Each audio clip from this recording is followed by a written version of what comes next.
arkadaşlar. Oyuncak TV kanalımıza hoş geldiniz.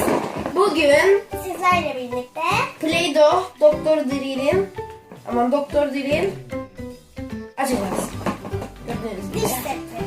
Evet, diş doktor seti. Bu arada bu yeni kanalımız, ikimizin kanalı. Evet. Gördüğünüz gibi Play-Doh seti. Evet, şimdi açılımına geçelim. Evet. Önceliği içinden çıkanlar.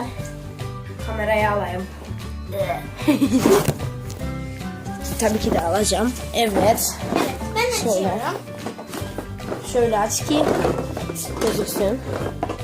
Bu şekilde. Bir tane adam yüzü çıktı. Sen çıkardı aradan. Bu altı. Şarkımızlar. Şekilde. Bir tane adam var. Hamurdan diş yaptığımızda koyma yerleri var. Ben onu takayım şimdilik. Burada bir dolgu aletimiz var. Bir elimle kamerayı tutuyorum. Tabii bu pille işliyor. Evet. Takabiliriz sonra videoda. Bir dakika vur. Buna Merhaba arkadaşlar. Kanalıma hoş geldiniz.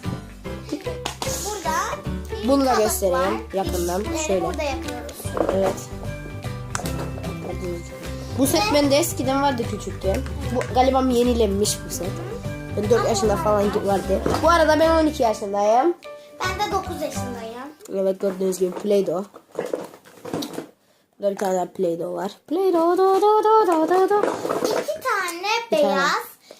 2 tane. Çünkü beyaz daha çok işe yarıyor. Çünkü bunlar bakın şöyle, şunlar tel yapmaya yarıyor.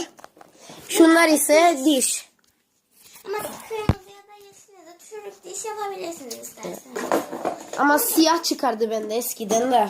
Şurada artık çıkmıyor galiba. Evet, çıkmadı. Şöyle diz de hatta koydu aramızı. Şöyle diz ki bana verince gözüksün.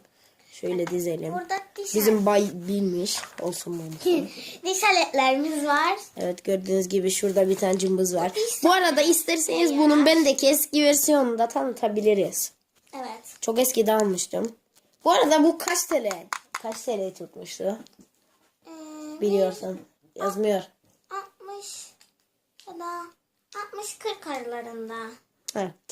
Ben aldığımda eskiden 100 TL falandı. Çünkü çok elektrikli fonksiyonları vardı. Şu adam falan konuşuyordu. Neyse, onu da tanıtabiliriz. Bir de şöyle bir şey var. Tel aleti. Uhu, stres şarkı. Burada dişlere bakıyoruz. Görmeye bakın. Ayna. Kendinizi görün. Burada da bir diş fırçamız Kendiniz. var. Oh yeah. Burada diş fırçamız var. Kameraya- Geriye macun. kameraya diş Onlardan fırçalayın. macun.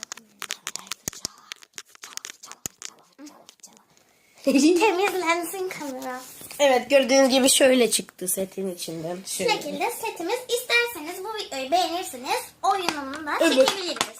Bu videoyu beğenin İlk arkadaşlar. videomuz bu Evet. kanalda. Oyuncak. Evet. TV'de. Bu arada abone olmayı ve kanalımıza like atmayı unutmayın.